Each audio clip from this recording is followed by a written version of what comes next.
perspective. Now, why do governors and senior elected officials in Nigeria never seem to be women? In a country that's almost equally divided between men and women, not a single one of Nigeria's 36 governors has ever been a woman elected through the ballot box. It is partly the realization of that gender imbalance that's prompted the consultant obstetrician and gynecologist, Dr. Loretta Oduware Ogboru-Okor, to aspire to become the lone female voice in that political wilderness, in a world in which so many aspects of politics affects women's lives. But beyond that, Dr. Ogboru-Okor insists that she's got the perseverance and the skills to rise to the top job in Edo State, irrespective of her gender, and says she's ready to compete with the very best, men or women. The election there is due in 2024, and a few days ago, Dr. Ogboru-Okor launched her bid to become the governorship candidate of the Labour Party in Edo State. And as you can see from the pictures, it appeared to be a fairly groovy event.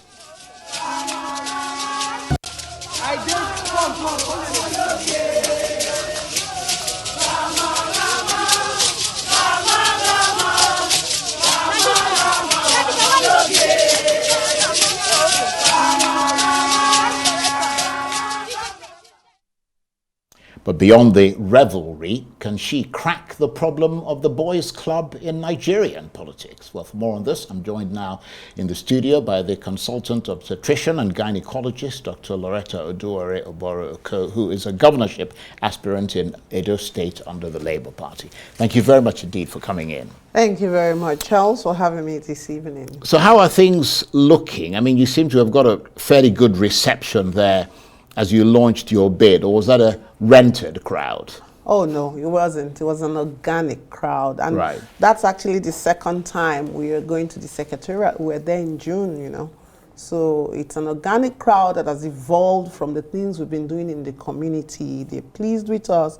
They're pleased with Loretta. So it was a spontaneous sort of outpouring of support. Exactly. Spontaneously want to support us in a bid to lead Edo State in 2024. But are you gathering enough of that support to really sort of give your opponents in the Labour Party, because that's where you're starting first, a run for their money, beat them in the primaries, because that is the crucial first stage before you then face your rivals in the other parties?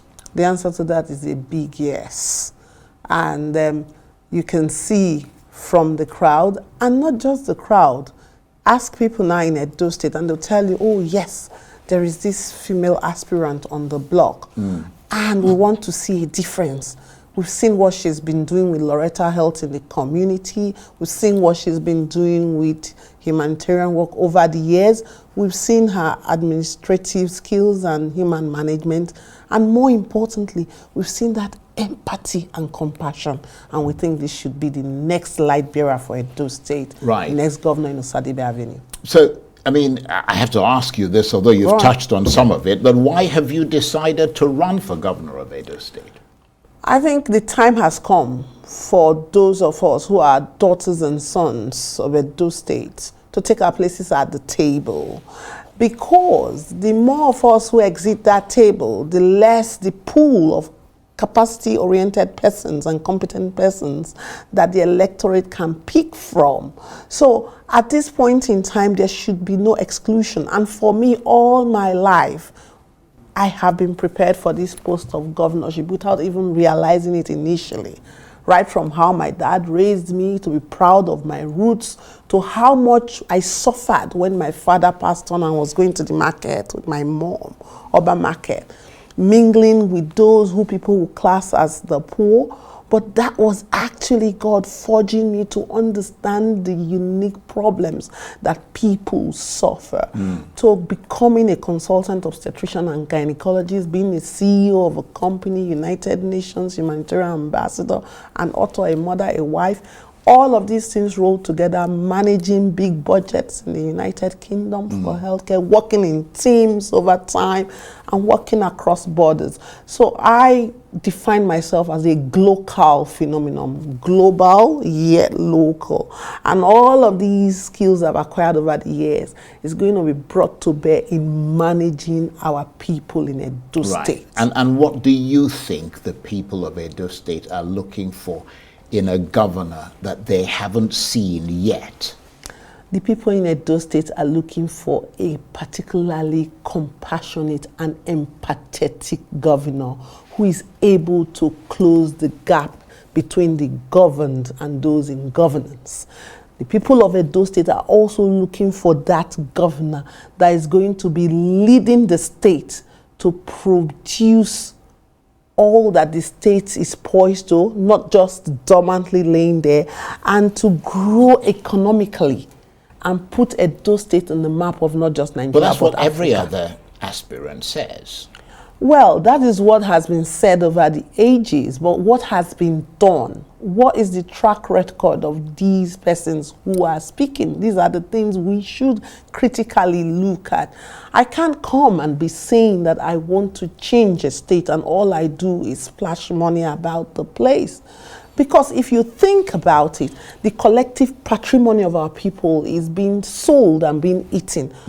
If I were to give 1 million to a strong man in the community, for instance, divide that by 365 days, you're going to have roughly 2,700 and something naira. So that's about 3,000 naira. Translate that to a bottle of Heineken, which is about 1,000 naira. It means you're going to be having only 3 bottles of Heineken every day for 365 days, and that's what you're selling the future of your children, born and yet unborn, for? It just doesn't add up. People need to understand that the persons who bring change to any society are those who truly understand the problems and have been through those problems themselves and have a passion to be the difference. Right, but I'm still trying to understand, and pardon me, I'm a little bit slow sometimes, but I'm still trying to understand what you actually bring to the table that'll give you, not so much, I mean, I understand what you're saying, but I'm trying to see what will give you the competitive edge over your political rivals. You see what I'm talking about? What will give you that? Because you've talked about the obstacles that you're going to face. I mean, they'll spray money in a place where there's enormous poverty. They'll try and do all those things, but what is the competitive, how are you going to counter those things and convince the people, don't go for that money, go for what I offer? What gives me the competitive edge is the fact that even before now, we have gone into the communities and we have done a sampling of what do the people really, really want. And we've done what they call a thematic analysis of these. And it's come down to very simply 2 pillars. 1, I represent a government that is going to invest the money of the people in the people.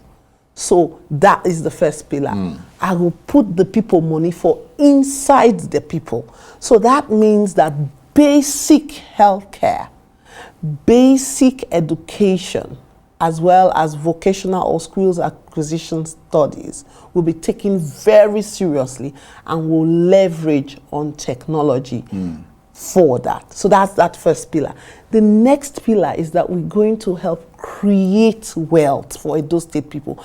Edo State people will begin to be employers of labor themselves. So that means we are going to pay careful attention. A Loretta-led government in 2024 is going to pay careful attention to what I call the IPACTs.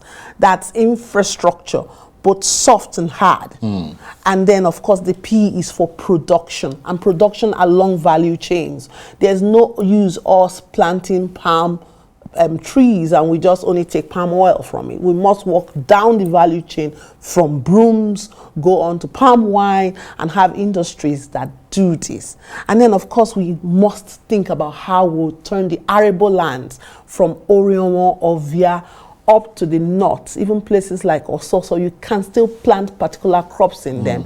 Agriculture must be mechanized. We must explore things like artificial irrigation as well and tackle the water table problem in Edo Central. It's very important. Commerce, tourism, and diaspora, and of course security are things that we will take seriously. Well, you've talked quite a bit about leveraging technology.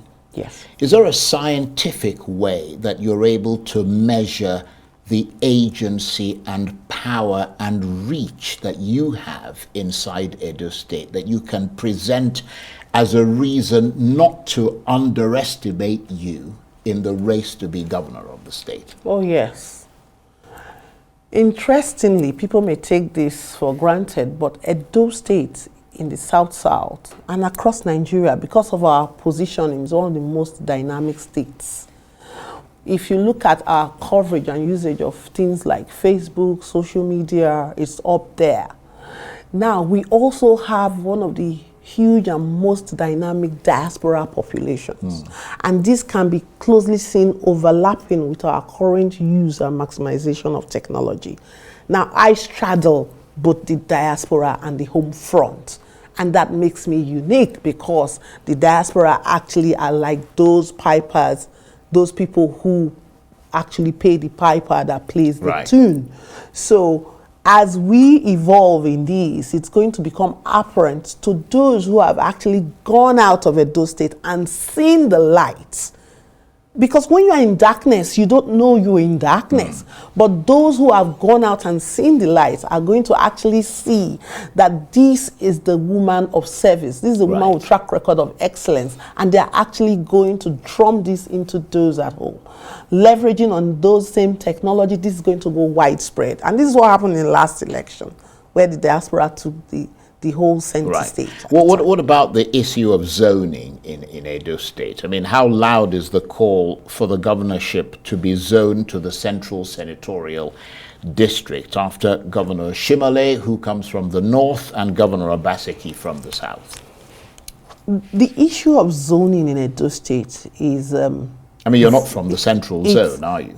I straddle about 5 local government areas in Edo State. Uhode, Oredo, Igwebe, Esan Southeast, that's Ubiaja, and Orion, Ewobeme. So I am a true daughter of Edo State across board. However, the issue of zoning must be taken very seriously.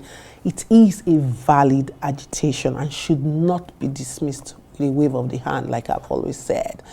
And in fairness, even a few days ago, I was in consultation with persons from Edo State Central who are agitating for the ESA agenda. And they do have a point saying that most times ESA land has been abandoned by successive governments. And they don't see why that is. So they want to take their place at the table to fix ESA land. So what we are saying today is that despite the fact that their own agitation is very pertinent, we should also look at other things and other agitations, other groups. The youths are agitating, the women are agitating, and we should throw it open to the people of Edo State to make their decision. And the stakeholders from ESA land that I am speaking to are also beginning to say, at the end of the day, if we have someone who understands the meaning of equity, fairness and justice, which, by the way, is the motto of the Labour Party, and is able to equitously distribute the resources of Edo State, we can actually consider that person. Okay, that person is me. Right. Just briefly, you mentioned the women who are also agitating in Edo State. Do you think you'll struggle to win over people who think that it is not the time for a woman to be governor of Edo State? Are those people who appear to be quite numerous unlikely to coalesce around you because you're a woman and, you know, maybe force you into second or third place if that high? Edo State has a history of having women come to the rescue of that state since ancient times. If you go from Edo North, where you had the mother of Ikelebe the First, Aneke, and then you come down to the south, where you had Queen in Enokpohu, and you have River Owa is actually named after a woman. So they have been strong women, and the men of Edo State, and in fact they have worked with these women as co-drivers in the struggle to fix their kingdom or their state jointly. They haven't changed. They still got the same DNA. So I have absolutely no doubt that I had the support of our fathers and our brothers, and of course our mothers and my fellow women, in this quest for us to be light bearers together and fix Edo State. Well, you seem to be impressively determined, and that is a good thing. And I wish you all the very best as you go forward. Thank you very much, Charles. Loretta Oduware Ogboru-Okor is a consultant obstetrician, gynecologist, and she is a governorship aspirant in Edo State under the Labour Party. Thank you very much indeed, and all the very best. Thank you.